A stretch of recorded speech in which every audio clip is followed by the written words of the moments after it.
pemirsa, Ainis yang kembali hadir menyapa Anda pada hari ini. Kami akan menghadirkan sebuah kabar terbaru yang akan menemani Anda selama 15 menit ke depan. Di antaranya adalah kondisi terkini terkait dengan pendidikan di masa pandemi COVID-19. Bersama saya Dini Pitirahayu, inilah Ainis yang selengkapnya.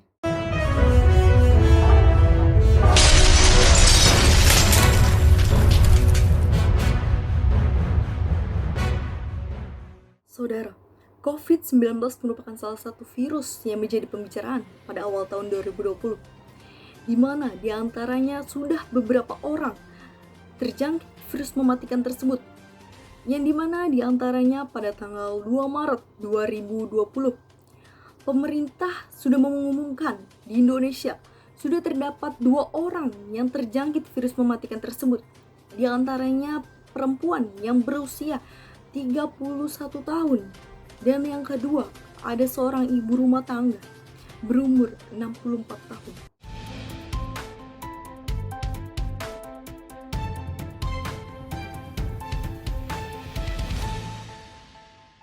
Pemerintah tidak jauh dari itu langsung mengambil sebuah tindakan, merumahkan para pelajar dari PAUD hingga SMK atau SMA menjalani kegiatan belajar mengajar di rumah selama 2 minggu, yang mana diselenggarakan pada tanggal 16 Maret 2020 hingga pada tanggal 29 Maret 2020. Hingga pada akhirnya di bidang pendidikan memberikan dampak yang sangat jelas, sebab diberhentikannya pembelajaran tatap muka secara langsung, penyebaran virus ini semakin lebih sedikit, sehingga semua siswa dan guru melakukan belajar mengajar secara jarak jauh untuk menghentikan penyebaran virus COVID-19.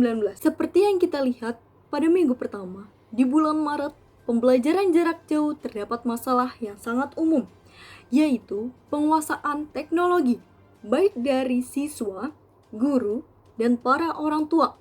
Kesulitan sarana dan prasarana selama pembelajaran jarak jauh diberlangsungkan yang harus memadai, tetapi tidak semudah itu untuk memenuhi kebutuhan pokok pada situasi saat itu. Banyak sekali para orang tua yang mengeluh akan hal tersebut. Sehingga tidak hanya itu, di organisasi pendidikan, keilmuan, dan kebudayaan di Indonesia, hampir 300 juta siswa terganggu dalam sekolahnya dan terancam hak-hak pendidikan di masa depan. Presiden Jokowi telah menghimbau untuk tetap bekerja, belajar, dan beribadat di rumah terlebih dahulu selama pandemi COVID-19 berlangsung pada saat, sehingga seberapa besar dampak virus COVID-19 dalam dunia pendidikan, dan efektifkah langkah belajar di rumah yang sudah berjalan selama ini. Dan untuk itu, saya sudah menyiapkan salah satu narasumber kami melalui sambungan Meet, yaitu Ibu Ningmas Monika, MPD, selaku guru bimbingan konseling SMA Negeri 7 Tambun Selatan. Selamat siang, Ibu Ningmas. Selamat siang. Apa kabar sebelumnya? Alhamdulillah, kabar baik.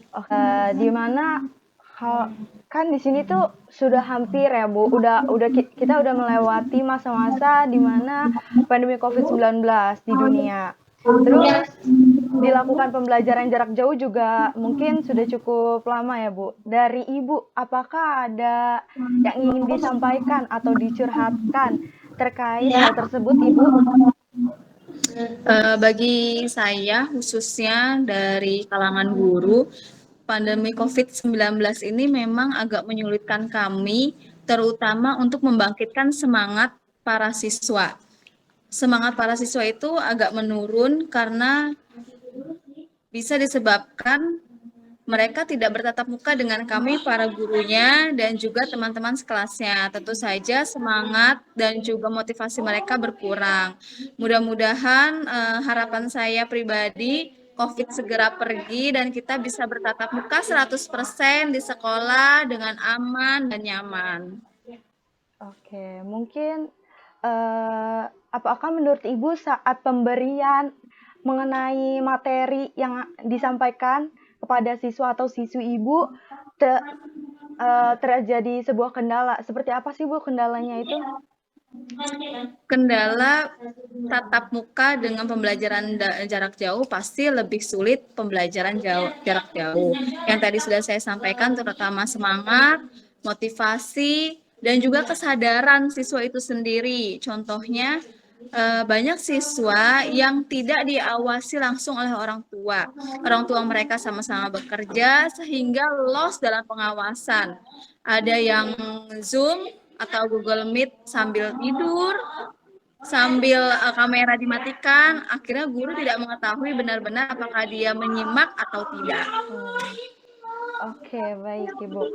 Untuk Ibu Ningmas, apakah bisa memberikan sebuah gambaran kepada kami bagaimana efek atau sebuah dampak pada saat itu dilakukannya pembelajaran jarak jauh di masa pandemi COVID-19 ini? Maksudnya gambaran seperti apa nih? Efeknya, Bu, efeknya. Misalkan, kan kita pembelajaran secara jarak jauh nih, Bu. Apa-apa tatap muka, melalui Meet, Zoom, atau lain sebagainya. Itu tuh efeknya tuh bagi siswa kayak gimana sih, Bu? Gambaran dari Ibu tuh. Selama ini sih yang saya alami adalah motivasi yang sangat rendah terhadap siswa, daya juangnya juga rendah, kemudian semangatnya juga rendah, dan pasti prestasinya juga akan menurun. Jadi kalau tatap muka kita agak lebih enak untuk berkomunikasi kepada anak. Terus kalau misalkan anak tidak masuk, kita bisa langsung menanyakan kabarnya, apakah dia sehat. Tapi kalau misalkan Zoom itu kayaknya tatap muka yang semu.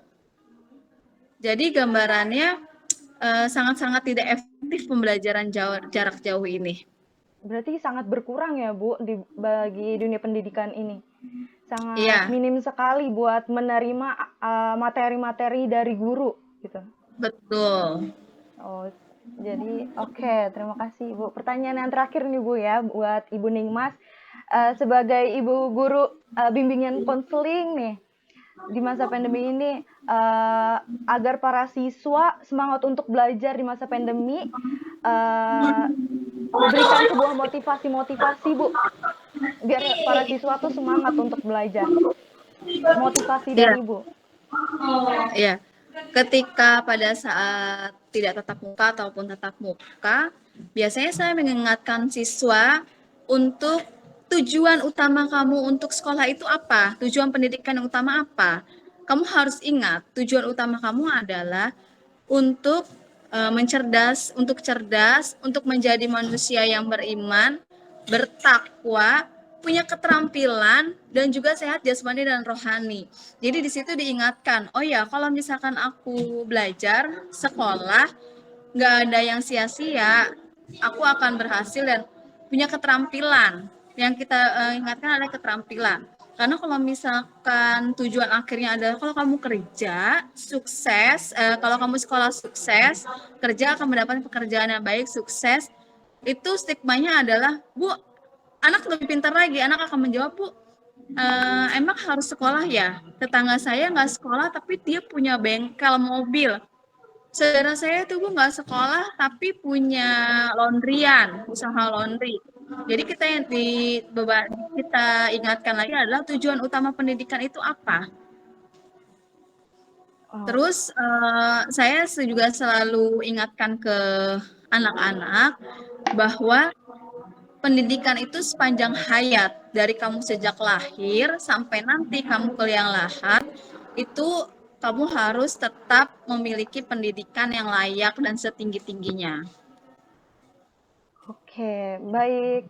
Terima kasih Ibu Ningmas Monika sebelumnya sudah memberikan sebuah tanggapan mengenai pendidikan di masa pandemi COVID-19 ini. Sebelumnya terima kasih ya, Bu. Ya, sama-sama Mbak Dini. Ya. Demikian informasi yang dapat saya sampaikan dalam Ainus yang kali ini. Segenap rekan yang bertugas, saya Dini Puji Rahayu, mohon maaf undur diri dari hadapan Anda. Tetap patuhi protokol kesehatan untuk memutus rantai penyebaran virus COVID-19 dengan cara mencuci tangan, menjaga jarak, dan jauhi mobilitas. Dan sampai jumpa.